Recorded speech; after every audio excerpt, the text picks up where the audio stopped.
अस्सलाम वालेकुम। Welcome to jinn stories. पेश खिदमत है जिनजाद। एपिसोड 34। साइमा कपड़े बदलकर गुसल खाने से निकल रही थी। बतूल को मैंने बावर्ची खाने में देखा। मैं ये तस्दीक करने के लिए जेवरात और नकदी बिस्तर के नीचे है साइमा के कमरे में घुस गया। साइमा ने जगह तब्दील नहीं की। इस इत्मीनान के बाद अपने कमरे में जाकर मैंने टोकरी उठाई और कोठी के बरामदे तक आ गया। अतराफ पर एक नज़र डालकर मैंने आदमजात की हैयत इख्तियार की और इत्मीनान के साथ कोठी के अंदरूनी हिस्से में दाखिल हो गया।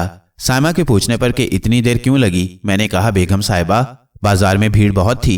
अच्छा जाओ बतूल को गोश्त दे दो, उसे कहना कि मुर्गी भूनते हुए मेरे लिए दोनों रानें भुनी हुई निकाल कर दे जाए, फिर सालन पकाती रहे। मैंने बावर्ची खाने में जाकर टोकरी बतूल के हवाले कर दी और उसे साइमा का हुक्म भी सुना दिया।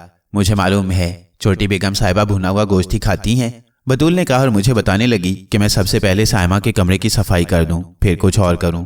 गुज़िश्ता रात ही वो मुझे समझा चुकी थी कि मुझे घर के क्या क्या काम करने हैं। बावर्ची खाने से निकलकर मैं साइमा के कमरे में आया तो देखा कि वो सिंगार मेज के सामने बैठी बाल संवार रही थी। तुम क्यों आ गई यहाँ? मैंने तो नहीं बुलाया, उसने मुड़कर मुझसे कहा। बतूल कह रही थी कि मैं पहले आपके कमरे की सफाई कर दूं। तुम्हें दिखाई नहीं दे रहा कि मैं चोटी बांध रही हूँ? कभी तो तुम बड़ी अक्लमंदी की बातें करते हो और कभी फजूल बातें करके हैरत में डाल देते हो। अजीब आदमी हो तुम भी। इतने में क्या तुम किसी और कमरे की सफाई नहीं कर सकते?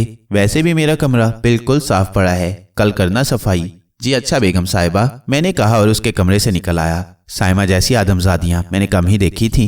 इंसानी हैयत इख्तियार करने के बाद मेरा जिस्म और चेहरा ऐसा भी बेवकत नहीं था कि कोई साइमा जैसी उम्र की लड़की मेरी तरफ इल्तफात की एक नज़र डालना भी पसंद ना करे।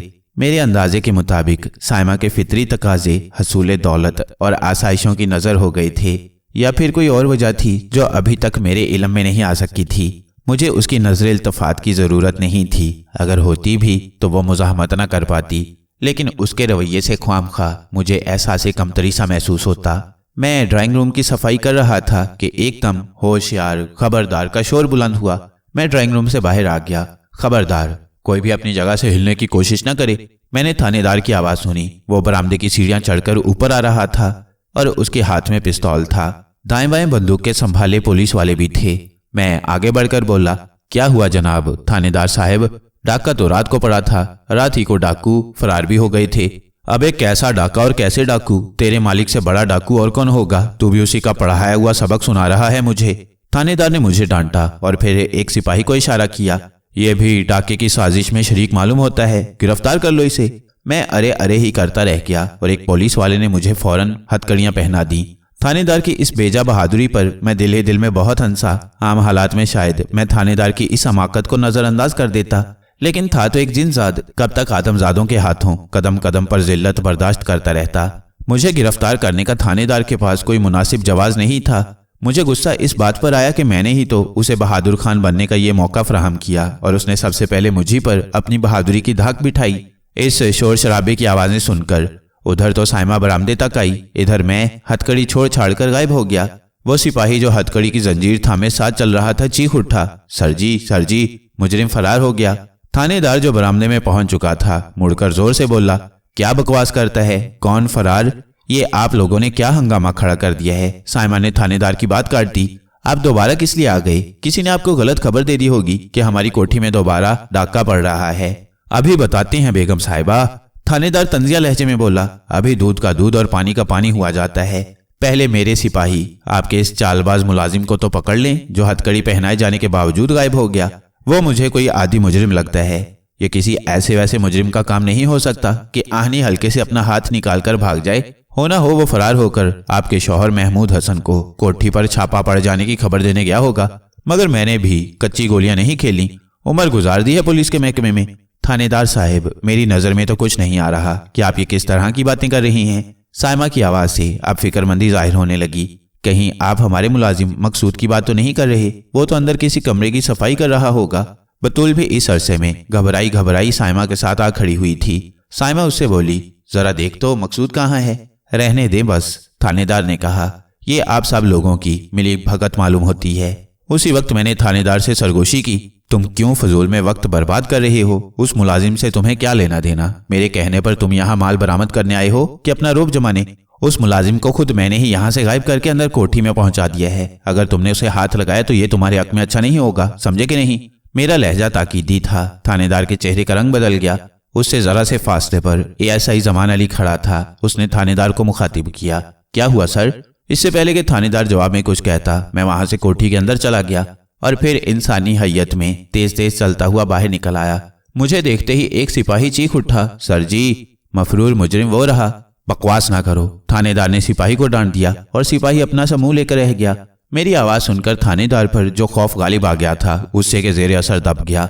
चंद लम्हे बाद वो जरा संभल कर साइमा से मुखातिब हुआ, बेगम साहिबा, आप हमारे साथ रहें और अपने दोनों मुलाजमों को अपने साथ रखें। हमें आपके कमरे की तलाशी लेनी है। मैंने थानेदार को दानिस्ता तंग करने के लिए पूछा, थानेदार साहब, आप बेगम साहिबा के कमरे की जरूर तलाशी लें। आपके ख्याल में इसकी कोई ना कोई वजह जरूर होगी, मगर क्या आपके पास तलाशी का वारंट मौजूद है? देख भाई, तू मुझसे अटकने की कोशिश न कर। थानेदार ने अपने पिस्तौल को हॉलिस्टर में रखते हुए मुझसे कहा, तुझसे ज्यादा मैंने कानून पढ़ा है। जितनी तेरी उम्र है उससे ज्यादा मेरा तजुर्बा है। उसी तजुर्बे की बुनियाद पर मैं इस नतीजे पर पहुंचा हूं कि इस मामले में तेरा कोई ताल्लुक नहीं। फिर भी तेरी तसल्ली के लिए बता दूं कि हम पुलिस वालों के पास बहुत इख्तियारात होते हैं। शुबे की बिना पर भी हम किसी को पकड़ सकते हैं और उससे पूछगिछ कर सकते हैं।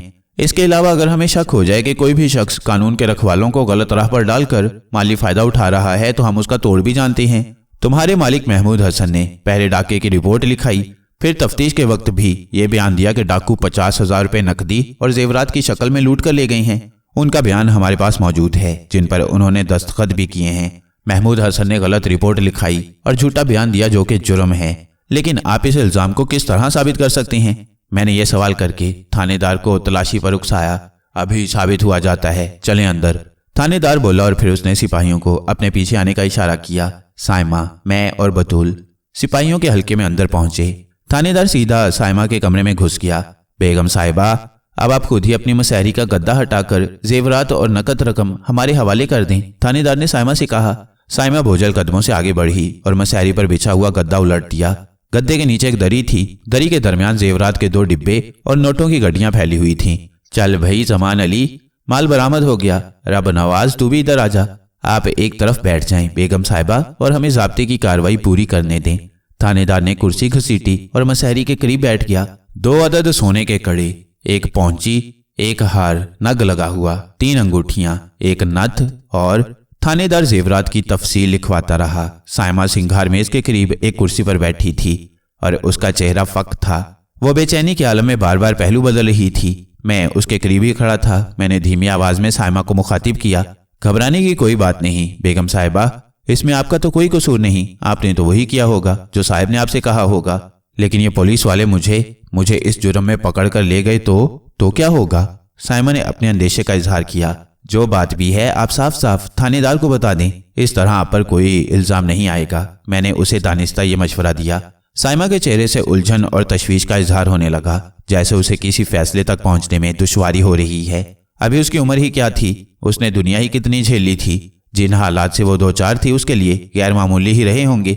एक तरफ उसे अपने शौहर महमूद हसन का ख्याल होगा कि सच बोलने की सूरत में सारा इल्जाम उस पर आ जाएगा, दूसरी तरफ अपने बचने की फिक्र होगी। डब्बों में मौजूद जेवरात की तफसील लिखवाकर थानेदार ने नोटों की गड्डियों की तरफ हाथ बढ़ाया। फिर वो मेरी तरफ मुड़ा और बोला, भाई तू भी यहाँ आ जा और नौकरानी को भी साथ ले आ। तुम दोनों को गवाह के तौर पर दस्तखत करने होंगे कि तुम्हारे घर यहाँ से यह माल बरामद हुआ है। बतूल और मैं करीब जाकर खड़े हो गए। 1-1 रुपए के नोटों की 8 गड्डियां। थानेदार ने हाँक लगाई। तो लिखता जा रहा है ना जमान अली? थानेदार ने 1-1 नोटों की वो गड्डियां नीचे बिछी हुई चादर पर फेंकना शुरू की।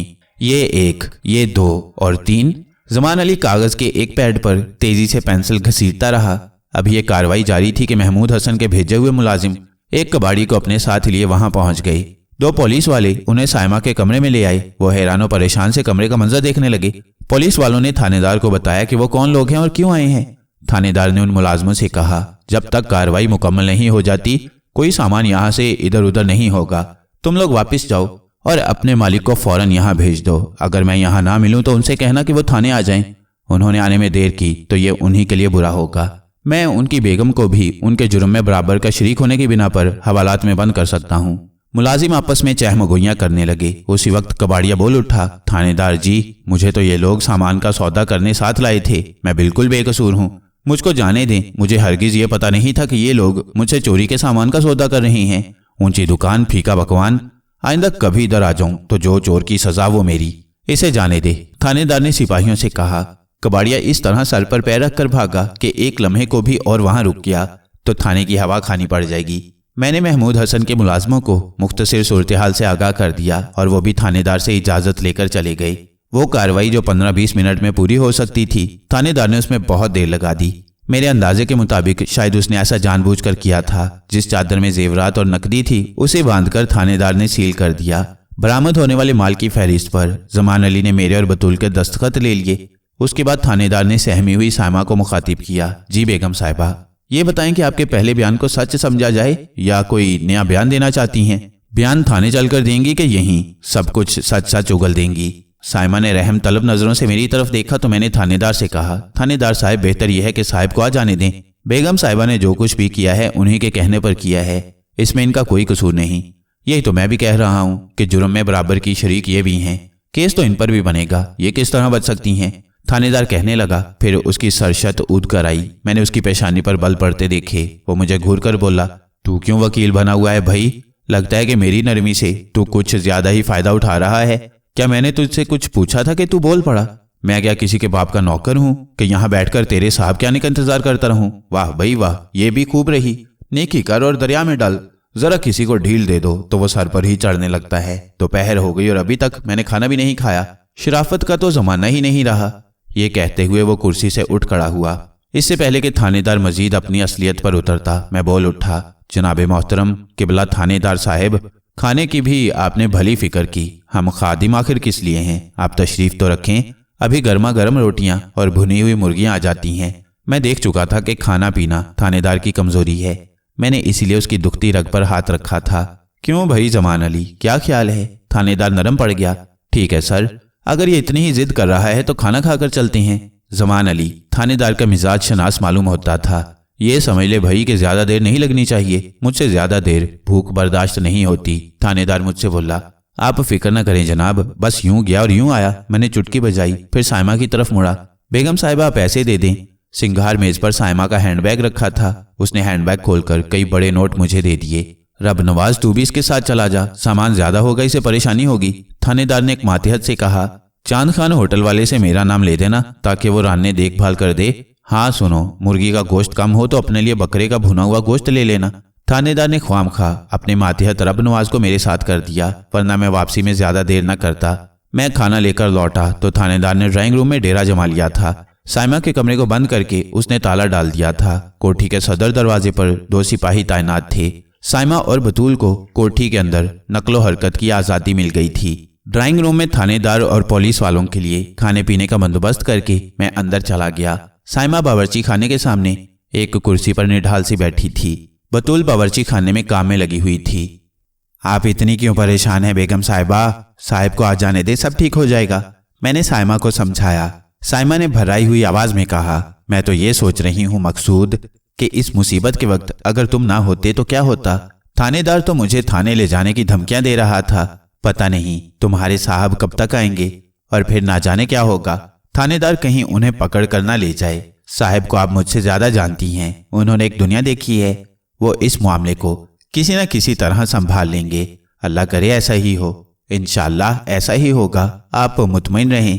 मैं इन मुफ्तखोरों को जाकर देखता हूँ कि इन्हें किसी चीज की जरूरत तो नहीं। मैं लपकता हुआ ड्राइंग रूम में पहुंचा। माले मुफ्त दिले बेरहम का नमूना बने हुए थानेदार और पुलिस वाले इस तरह खाना खा रहे थे कि जरा भी देर लगाई तो खाना गायब हो जाएगा। थानेदार ने मुझे देखा तो खाने के बाद फलों की फरमाइश कर दी। कहने लगा, खाने के बाद अगर मैं फल ना खाऊं तो ऐसा लगता है जैसे खाना ही ना खाया हो। ड्राइंग रूम से मैं उल्टे कदमों लौट रहा था कि महमूद हसन बौखलाया सा आता दिखाई दिया। उसके साथ 2 आदमी और थे। मकसूद, उसने दूर ही से मुझे आवाज दी। जी साहब, आया भी। मैं उसके करीब पहुंच गया। अपने साथ आने वालों को महमूद हसन ने बरामदे में बिछी कुर्सियों पर बिठा दिया और मुझे एक तरफ ले जाकर सूरत हाल मालूम की। शाबाश, उसने मेरी पुश्त थपकी। नौकरों को तुम्हारी ही तरह वफादार और अक्लमंद होना चाहिए। अच्छा हुआ कि तुमने कुत्तों के आगे हड्डियां डाल दी। अब मैं इनसे भुगत लूंगा। یہ کہہ کر وہ اندر چلا گیا۔ محمود حسن اپنے ساتھ جن 2 آدمیوں کو لایا تھا وہ خاصے بارسوخ تھے، سرکار دربار میں بھی ان کی پہنچ تھی۔ تھانے دار سے بھی ایک شخص کی یاد اللہ تھی۔ تھانے دار کھا پی کر ڈکار لیتا ہوا ڈرائنگ روم سے نکلا تو محمود حسن اسے برآمدے میں لے گیا۔ ارے حاجی صاحب، آپ اور یہاں؟ تھانے دار نے نواردوں میں سے ایک کو دیکھ کر کہا۔ اس کے لہجے میں حیرت تھی۔ ہاں بھائی، جب تم اپنے پرائے کسی کا خیال نہیں کرو گے تو پھر؟ جناب، آپ نے مجھے اپنی کوٹھی پر بلوا لیا ہوتا۔ تھانے دار بول اٹھا۔ ڈی ایس پی صاحب کو پتا چل گیا کہ آپ کو زحمت کرنا پڑی تو وہ کیا سوچیں گے؟ مجھے بالکل معلوم نہیں تھا کہ محمود حسن صاحب آپ کے دوست ہوں گے۔ چلو خیر، اب تو معلوم ہو گیا، اب معاملے کو رفع دفع کرو۔ حاجی صاحب نے جیسے فیصلہ سنا دیا۔ وہ کہیں سے بھی حاجی صاحب معلوم نہیں ہو رہے تھے، نہ تو ان کے چہرے پر داڑھی تھی، نہ بزرگی کی کوئی اور نشانی بظاہر نظر آ رہی تھی۔ بشرٹ کوٹ اور پینٹ پہنے ہوئے تھے، عمر بھی کوئی زیادہ نہیں تھی۔ تھانے دار نے حاجی صاحب کی بات سن کر کہا، حاجی صاحب، جسے اللہ رکھے اسے کون چکھے؟ میں نے بھی کھاٹ کھاٹ کا پانی پیا ہے، ورنہ تو آج پھنس گیا ہوتا۔ کیوں، ایسی کیا بات ہو گئی؟ حاجی صاحب نے پوچھا۔ ابھی بتاتا ہوں۔ یہ کہہ کر تھانے دار نے اپنے ماتحت زمان علی کو آواز دے کر بلایا اور بولا، بتا بھائی زمان علی کہ محمود حسن صاحب کی کچی رپورٹ لکھی گئی ہے کہ پکی؟ روز نامچے میں تو ابھی ان کی رپورٹ کا اندراج نہیں ہوا۔ جی نہیں سر، تفتیش کے بغیر یہ کیسے ہو سکتا ہے؟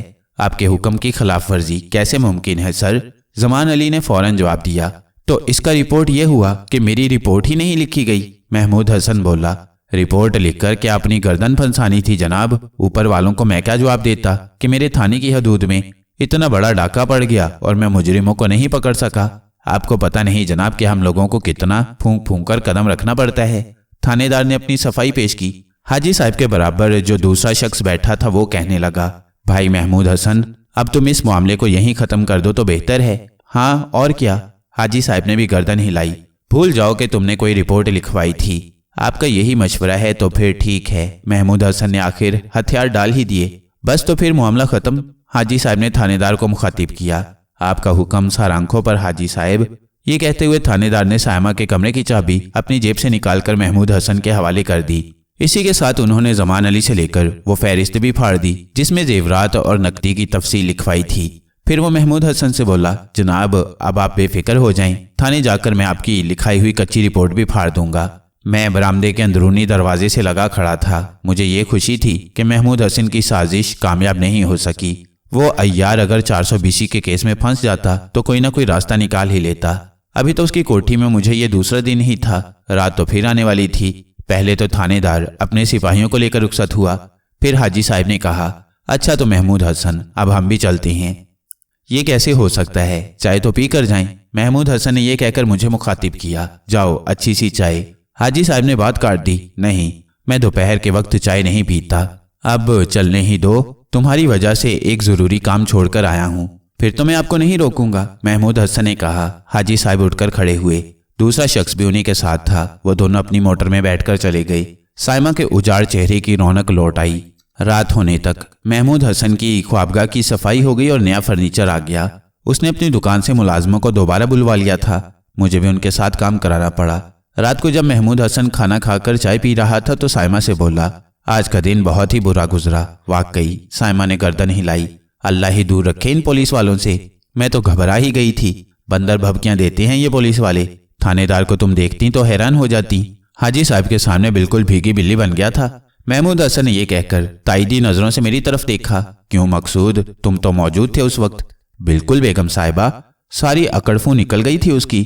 میں تو آپ سے پہلے ہی کہہ رہا تھا کہ صاحب کو آ جانے دیں، سب ٹھیک ہو جائے گا۔ وہی ہوا، میں نے محمود حسن کی تائید کر دی۔ ہمارے کمرے کا نیا فرنیچر تمہیں کیسا لگا مقصود؟ ہماری شان کے مطابق تو ہے نا؟ لاجواب ہے جناب۔ یہ کہہ کر میں نے دانستہ اسے گزشتہ رات کا واقعہ یاد دلایا۔ آج کی رات ذرا چوکنا سونا پڑے گا۔ وہ کمبخت ڈاکو جو کل توڑ پھوڑ کر کے فرار ہو گئے تھے کہیں دوبارہ نہ آ جائیں۔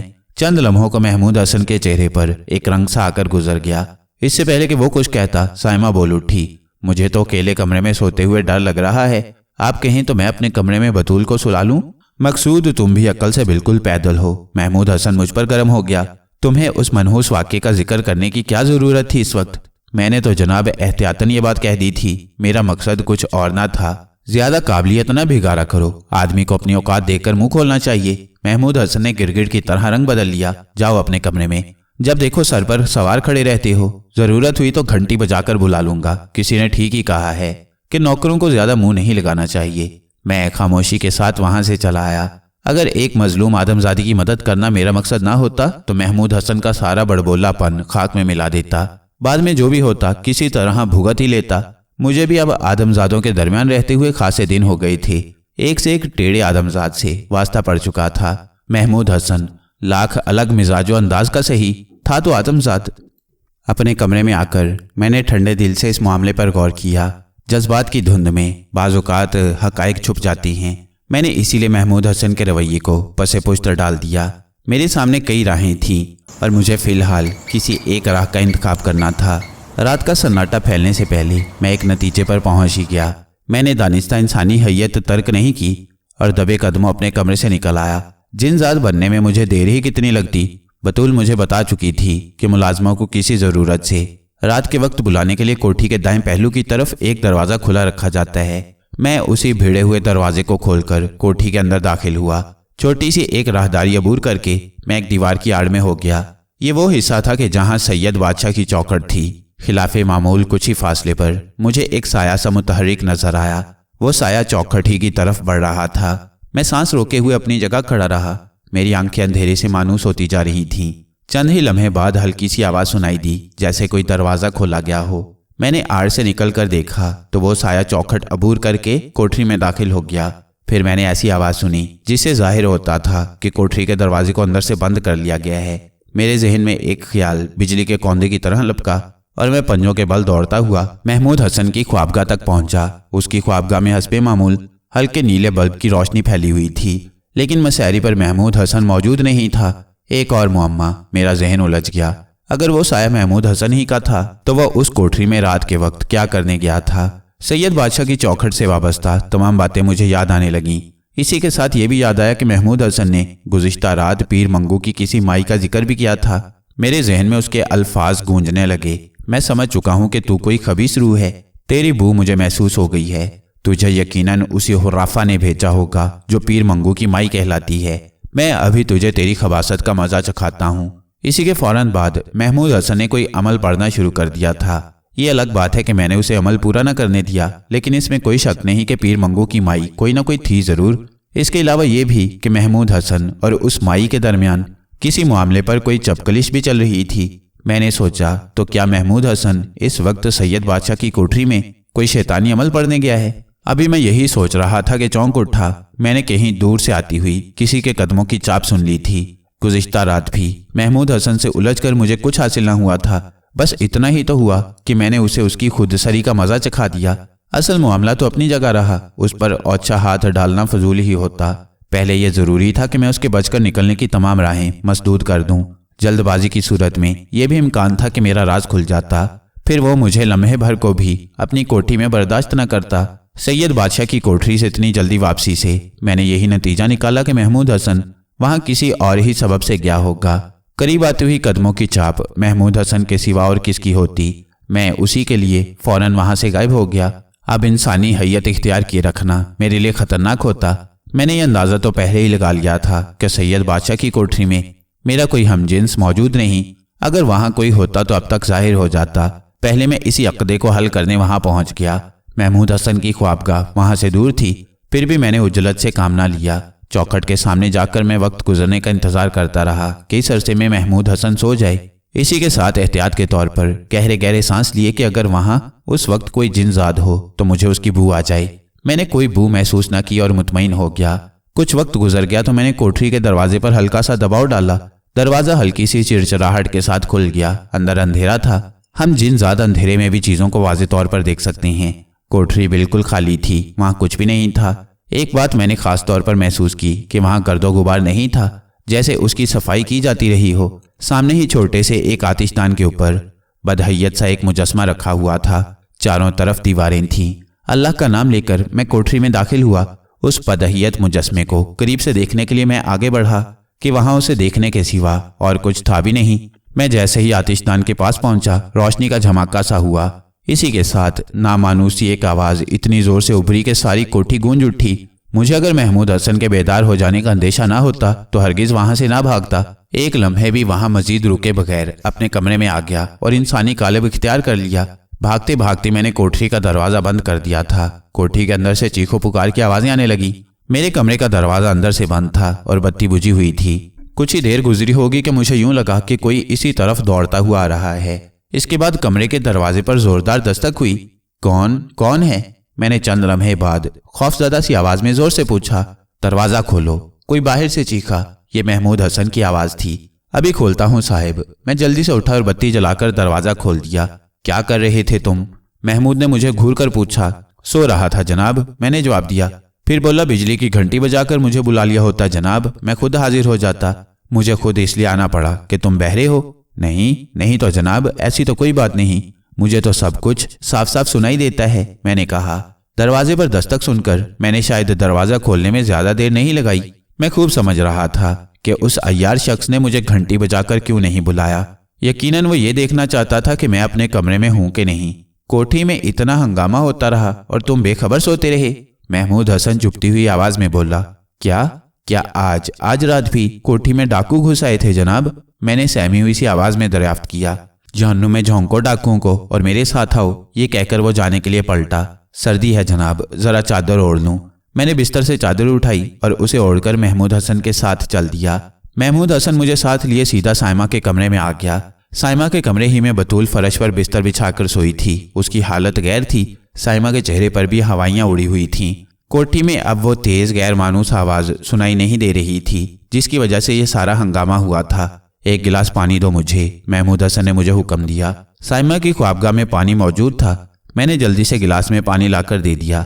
महमूद हसन ने कुछ पढ़कर पानी पर दम किया और फिर बतूल के करीब बैठ गया।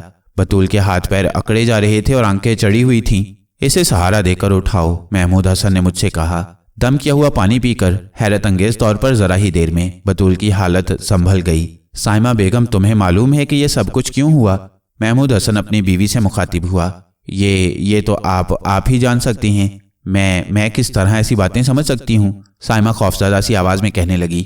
मेरी आंख तो उस वक्त खुली कि जब बतूल जोर जोर से चीखने लगी और फिर मैं भी हर तरफ से आने वाली एक तेज आवाज से डर गई। अगर आप ना आ जाते तो शायद मैं बेहोश हो जाती। अल्लाह खैर करे, जाने यह सब क्या हो रहा है। मैं बताता हूँ, महमूद हसन बोला। किसी ने आज रात सैयद बादशाह की चौखट पार की थी। नहीं, साइमा और सहम गई। मैं ठीक कह रहा हूँ, इसी वजह से सैयद बादशाह को जलाल आ गया, महमूद हसन ने बताया। उसके लहजे से अय्यारी झलक रही थी। लेकिन ऐसा कौन कर सकता है? साइमा ने सवाल किया। कोई है मेरा दुश्मन जो मुझे इस तरह नुकसान पहुंचाना चाहता है। मैं उसे छोड़ूंगा नहीं। किसी न किसी दिन तो वो मेरे हत्थे चढ़ ही जाएगा। आज रात तो वो डर कर भाग गया। अगर फरार ना हो जाता तो सैयद बादशाह उसकी बेअदबी पर उसे जलाकर खाक कर देते। अब तुम्हें डरने की कोई जरूरत नहीं। मैंने हर तरफ दम कर दिया है। अब वो कोठी में दाखिल नहीं हो सकता। महमूद हसन ने अपनी बीवी को दिलासा दिया। कल रात भी शायद आपकी उसी दुश्मन ने तोड़फोड़ की होगी। साइमा बोली। कल की बात छोड़ो, कल रात का आज के वाक्य से कोई ताल्लुक नहीं। वो और मामला था, ये और चक्कर है। ये बातें तुम्हारे समझने की नहीं हैं। अब तुम सोने की कोशिश करो और कुछ देर पहले पेश आने वाले वाक्य को भूल जाओ। महमूद हसन ने ताकीद की। मुझे नींद नहीं आएगी। आप या तो मेरे ही कमरे में आ जाएं या फिर मुझे अपने कमरे। महमूद हसन अपनी बीवी की बात पर हंस दिया। मेरी बीवी होकर इतना डरती हो तुम? खैर, करते हैं कुछ। ये कहकर महमूद हसन मेरी तरफ पलटा। सुनो मियाँ बहरे खान, ये बतूल भी डरी हुई है। अब इसकी हालत ठीक है, खतरे की कोई बात नहीं। तुम इसे अपने साथ ले जाओ। या तो तुम इसके कमरे में अपनी चारपाई बिछा लो या चाहो तो इसकी चारपाई अपने कमरे में उठा लेना। अब अगर आइंदा तुम इस तरह गाफिल सोए तो खड़े खड़े नौकरी से निकाल दूंगा। ऐसा तो नहीं कि तुम कोई नशा वशा करते हो कि अंटा लगाया और गए हो गए। जी नहीं जनाब, मैं ऐसा नहीं हूँ। आप चाहें तो मेरे कमरे की तलाशी ले लें। मैंने सफाई पेश की। कभी तुमने किसी चील के घोंसले में गोश्त देखा है? मैं आपकी बात समझ नहीं सका जनाब। इसलिए नहीं समझे कि तुम्हारी खोपड़ी में गूदा ही नहीं, खाली है बिल्कुल। इसमें ना समझने वाली कौन सी बात है बेवकूफ आदमी? जिस तरह चील के घोंसले में गोश्त नहीं होता वो उसे फौरन चट कर जाती है। यही हालत नशेबाज की होती है। वो अफीवन खाता हो कि चरस पीता हो, जब तक खा ना ले या पी ना जाए उसे चैन नहीं आता। यही हाल शराबियों का होता है। आदि शराबियों के पास तुम्हें कभी शराब नहीं मिलेगी। जितनी भी हो चढ़ा जाती हैं। अब मेरी बात समझे कि मैं तुम्हारे कमरे की तलाशी क्यों नहीं लेना चाहता। महमूद हसन अपनी आदत के मुताबिक मेरी हित तक करने से बाज ना आया। दूसरों को ज़हनी अजियत पहुंचाकर वो खुश होता है। ये बात अब मेरे लिए नई नहीं रही थी। मैंने अपनी सफाई में सिर्फ इतना ही कहा, ये कहना तो बेअदबी है जनाब कि आपको मेरी तरफ से गलतफहमी हो गई है। हाँ, इतना यकीन ज़रूर दिला सकता हूँ कि आइंदा आपको शिकायत का मौका नहीं दूंगा। गलती मेरी ही है कि मुझे इस तरह बेखबर नहीं सोना चाहिए था। वफादार और समझदार नौकर अपनी गलती पर मुआफ़ी मांग लेती हैं। क्या तुम्हें यह भी सिखाना पड़ेगा? वो और ईंट गया। बतूल ने मुझसे सरगोशी की। मुआफ़ी मांग लो, इससे साहिब खुश हो जाएगा। जनाब मुझे माफ़ कर दीजिए। मैंने जान छुड़ाने के लिए बतूल का मशवरा फ़ौरन मान लिया। शाबाश, माफ़ किया तुम्हें। ये कहते हुए महमूद हसन की बातें खिल गईं। अब जाओ तुम दोनों। महमूद हसन को पैसे की गर्मी चढ़ गई थी, और जिसे पैसे की गर्मी चढ़ जाए उसका दिमाग इसी तरह खराब हो जाता है। वो खुद को अक्ले कुल और दूसरों को हकीर समझने लगता है। मैं अंदर ही अंदर पेचोताब खाता हुआ बतूल को साथ लिए साइमा के कमरे से निकल आया। बतूल का बिस्तर मैंने लपेटकर बगल में दबा लिया था। आदमजाद हो के जिनजाद, अपनी तजलील पर गुस्सा किसे नहीं आता। हम जिनजादों की अक्सरियत तो फितरतन कुछ ज्यादा ही गुस्सावर होती है। इसमें कुछ हमारे खमीर को भी दखल है। हर चंद के पहले मैंने महमूद हसन को ना सताने का फैसला कर लिया था, मगर वो फिरौने बेसामा बना हुआ था। मैं भी आखिर कब तक बर्दाश्त करता। मुझे गरीब, ज़रूरतमंद और बेसहारा जानकर वो हद से तजावुज़ कर रहा था। बतूल की चारपाई मैं अपने कमरे में ही उठा लाया और बिस्तर बिछाकर उसे गहरी नींद सुला दिया। अब वो सुबह होने से पहले ना उठती। उसकी तरफ से मुतमईन होकर मैं अपनी असलियत पर आ गया, यानी आदमजाद से जिनजाद बन गया। महमूद हसन मुझे अपनी ख्वाबगाह में ही मिला। अब तक वो सोया नहीं था। साइमा उसकी मसहरी के करीब ही नीचे फर्श पर बिस्तर बिछाए लेटी थी। तुम्हें मालूम है कि मुझे तन्हा सोने की आदत है? महमूद हसन करवट लेकर बोला। जी मुझे मालूम है। ये कहते हुए साइमा ने सिसकी सी ली और अपना बाजू सहलाने लगी। फिर वो बोली, आपने मेरे बाजू पर इतनी जोर से चुटकी ली है कि नील पड़ गया है। इससे आपको क्या मिल जाता है? बस अच्छा लगता है। मुझे तुम्हें सिसकते बिलकते देखकर मजा आता है मुझे। फिर उसका लहजा बदल गया। यही बेहतर है कि शराफत के साथ सो जाओ, वरना वही हशर करूंगा जो पिछले हफ्ते किया था। ज्यादा नखरे न दिखाया करो मुझे। जट लाइन की उस झुग्गी को मत भूला करो कि जहां पड़ी तुम सड़ रही थी। दुआ दो राबिया को कि वो तुम्हें उस गंदगी से निकालकर यहाँ तक ले आई। तुमसे तो जरा सी मार बर्दाश्त नहीं होती। एक राबिया थी कि उसने सारी जिंदगी मार खा के गुजार दी। किसी गलत फहमी का शिकार होने की जरूरत नहीं। मैं जब चाहूं तुम जैसी 10 औरतें ब्याह कर ले आऊं। सोने दो मुझे, वरना मुंह पर कपड़ा बांधकर इतनी मार लगाऊंगा कि कई दिन तक बिस्तर पर बीमार पड़ी रहोगी। अब तुम्हारी मनहूस आवाज मुझे सुनाई ना दे। साइमा ने चुप साध ली। महमूद हसन ने उसकी तरफ से करवट लेकर आंखें बंद कर ली। जब मैंने महसूस कर लिया कि महमूद हसन सो चुका है तो बतूल ही की तरह साइमा को भी गाफिल कर दिया। फिर महमूद हसन की तरफ मुतवज्जा हो गया। बड़ी हद तक अब ये बात मेरी समझ में आ गई थी कि गुज़िश्ता रात सैयद बादशाह की चौखट के सामने साइमा बेवा हो जाने की दुआ क्यों मांग रही थी। मेरे साथ महमूद हसन का सलूक साइमा के मुकाबले में अशरे अशीर भी नहीं था। मुझे उस वक्त इतना ही गुस्सा आ गया कि नताइज से बेपरवाह होकर मैंने सोते हुए महमूद हसन की धुनाई शुरू कर दी। बोल इंसान बनेगा कि नहीं। मैं गुस्से के आलम में उसे मारते हुए चीखने लगा। तू फिर आ गया। वो भी पिटते हुए चीखा। पीर मंगू की माई, हाय तुझे देख लूंगा मैं। उस ढीठ को मैंने जैसे कुछ ही पढ़ते देखा वहां से गायब हो गया। सुबह होने तक मैंने कई बार उसकी पिटाई की। वो जब भी निढाल होकर सोने की कोशिश करने लगता, मैं कभी उसे घसीटकर मसहरी से नीचे गिराकर भाग जाता, कभी ठंडा पानी लाकर उस पर डाल देता और कभी जिस्म के किसी हिस्से पर ज़रब लगाकर राह फरार इख्तियार कर लेता। मैंने उसे इतना मौका नहीं दिया कि वो कोई शैतानी अमल पढ़कर मुझे नुकसान पहुंचाता। इसी के साथ उसे मारते पीटते हुए मैंने हद से तजावुज़ नहीं किया। उसे मैंने अजियत तो पहुंचाई, मगर इतनी कि वो बर्दाश्त कर सके। खुद वो भी तो साइमा के साथ ऐसा ही कर रहा था। अभी सुबह के आसार नमूदार हो रहे थे कि मेरे कमरे की घंटी जोर जोर से बजने लगी। बतूल सोते सोते एकदम घबराकर उठ गई। मैं अब अली से मकसूद बन चुका था और कुछ ही देर पहले अपने बिस्तर पर आके लेटा था। मकसूद, ए मकसूद, घंटी बज रही है, उठ जाओ। बतूल मुझे जोर जोर से आवाजें देने लगी। हाँ उठता हूँ, मैंने अंगड़ाई लेते हुए इस तरह कहा जैसे अभी आंख खुली हो। जल्दी से उठकर चले जाओ वरना साहिब नाराज होंगे। बतूल बोली। मैं भी चलती हूँ, पता नहीं सुबह सुबह क्या काम पड़ गया। मैं और बतूल आगे पीछे तेज तेज चलते हुए कोठी के अंदर पहुंचे तो दूर ही से महमूद हसन के चीखने की आवाज आने लगी। दफा हो जा मेरे कमरे से, तो जैसी बेहिस और हरामखोर औरत नहीं देखी मैंने। इतनी आवाजें देता रहा कि उठ जा साइमा उठ जा, मगर मक्कर बनाई पड़ी रही, जलील कहीं की। साहिब बहुत ज्यादा गुस्से में मालूम होते हैं, अल्लाह ही खैर करे, बतूल कांपती हुई आवाज में कहने लगी। हम दोनों वहां पहुंचे तो साइमा को तेजी के साथ अपने कमरे में घुसते देखा। वो यकीनन हम नौकरों के सामने अपनी बेइज्जती नहीं चाहती होंगी। कहाँ मर गए थे तुम दोनों? इतनी देर से घंटी बजा रहा हूँ। महमूद हसन हमें देखते ही दहाड़ा। उसकी हालत काबिले रहम ही थी। रात भर जागते रहने की वजह से उसकी आंखें सुर्ख हो रही थीं। भीगे हुए कपड़े उसने बदल कर गर्म शाल ओढ़ ली थी। आंखों पर चश्मा भी लगा हुआ था, मगर चेहरे पर सोजन थी और सर के बाल भी बेतरतीब थे। जनाब, घंटी की आवाज़ सुनते ही हम दोनों भागे हुए आ रहे हैं, हुक्म फरमाएं। मैं जवाब में बोला, क्या तुम अंधे हो? नजर नहीं आ रहा कि मेरे कमरे की क्या हालत है? मैं ड्राइंग रूम में जा रहा हूँ। ये भीगा हुआ बिस्तर उठाओ, यहाँ से अलमारी से दूसरा बिस्तर निकाल कर बिछाओ। हर चीज अपनी जगह होनी चाहिए। ये कहता हुआ वो कमरे से निकल गया। काम इतना ज्यादा नहीं था जितना महमूद हसन ने शोर मचाया था। गीला बिस्तर सूखने के लिए मैं लॉन में डाल आया। फिर दीवार गिर बड़ी अलमारी के नीचे वाले गहरे हिस्से से दरी, पतला सा एक गद्दा, कंबल और चादर निकालकर मसहरी पर बिछा दिया। इस अरसे में बतूल चाय बनाकर महमूद हसन को दी आई और साइमा का बिस्तर भी वहां से उठा ले गई। 8 बजे के करीब जब महमूद हसन नाश्ता वगैरह करके तैयार हो गया तो उसने मुझे बुलाकर कहा, तुम्हें मेरे साथ चलना है। कहाँ जनाब? मैंने पूछा। जहन्नुम में। उसे गुस्सा आ गया। तुम मेरे नौकर हो के कुछ और? बोलो। आपका नौकर हूं जनाब। मैंने उसका गुस्सा ठंडा करने के लिए कहा, क्योंकि गुस्से की असल वजह मुझे मालूम थी। उसका गुस्सा मेरी ही मारपीट का नतीजा था। मैंने इसलिए उस वक्त उसके झिल्लाने और आपे से बाहर होने का कोई असर कबूल नहीं किया। तो फिर अच्छी तरह समझ लो कि नौकरों को सवाल करने का हक नहीं होता। जो मैं कहूँ वो करते रहो। जाओ और जाकर अपना हुलिया दुरुस्त करो। सूरत पर फिटकार बरस रही है। बेगम साहिबा ने अपने पहले नौकर के लिए ईद के मौके पर एक नया जोड़ा बनवाया था। तुम्हारे कमरे में जो बॉक्स है उसमें पड़ा होगा, वो जोड़ा पहन लो। अगर बॉक्स में ना मिले तो बेगम साहिबा से मालूम कर लेना।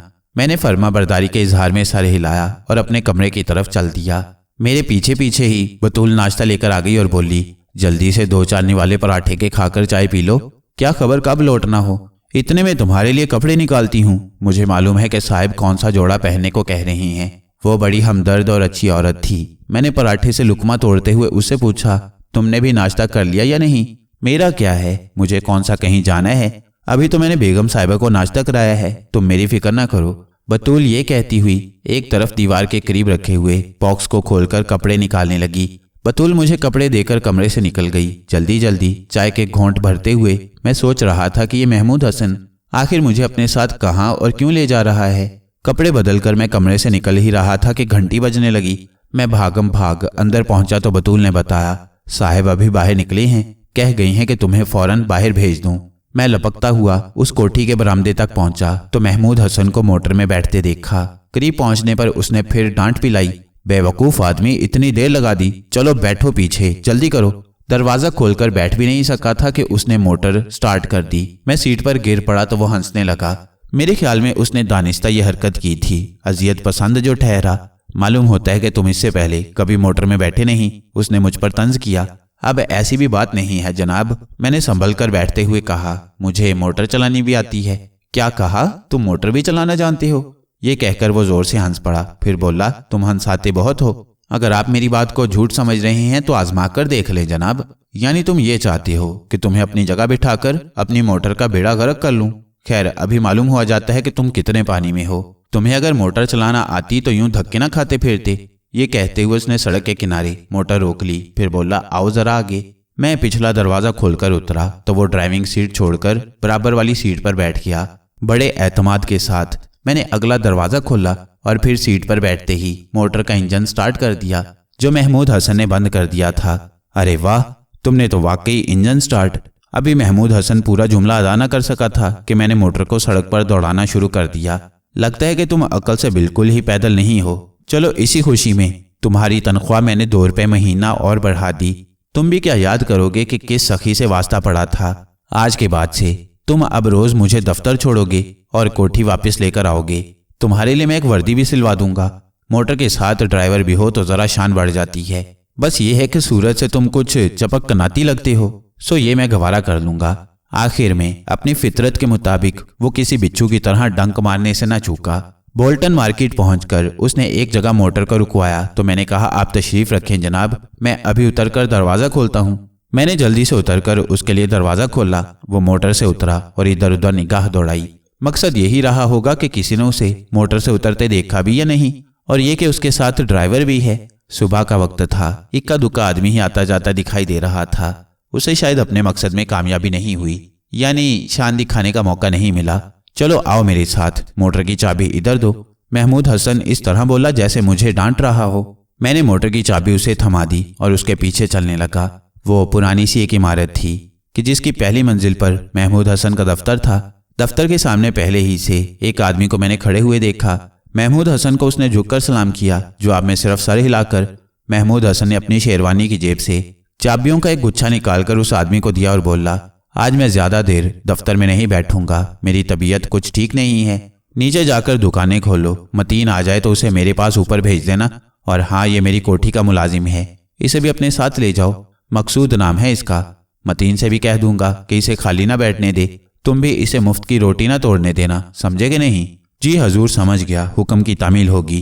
पक्के गंदमी रंग वाला वो उधेड़ उमर आदमी जवाब में बोला। फुंदने वाली तुर्की टोपी लगाए हुए वो मुझे कदीम जमाने की यादगार मालूम हुआ। और तुम सुनो मकसूद, महमूद हसन ने मुझे मुखातिब किया, दोपहर के बाद कोठी पहुंच जाना, तुम्हें घर का कामकाज भी देखना है। ये बात अपने दिमाग में बिठा लेना कि तुम्हारी खिदमत गुजारी से खुश होकर मैं अगर तनख्वाह में इजाफा कर सकता हूँ तो नाफरमानी पर बतौर सजा तनख्वाह में कमी भी हो सकती है। मतीन से तुम वापसी का किराया ले लेना। अब जाओ सादिक के साथ और मेहनत से काम करो। चलो मियाँ मकसूद, अब तक भाई मतीन आ गए होंगे। सादिक ने मुझे ठोका दिया। काफ की जगह उसने खे बोला तो मैं समझ गया कि इस उधेड़ उमर आदमी का ताल्लुक हिंदुस्तान के एक इलाके हैदराबाद दक्कन से है। इसी बिल्डिंग के नीचे मार्केट थी। महमूद हसन की दोनों बड़ी दुकानें आमने सामने थीं। एक दुकान की जिम्मेदारी सादिक पर थी और दूसरी दुकान का जिम्मेदार मतीन था। मतीन की हैसियत महमूद हसन के दस्ते रास्त की थी। ये बातें मुझे उसी रोज मालूम हो गईं।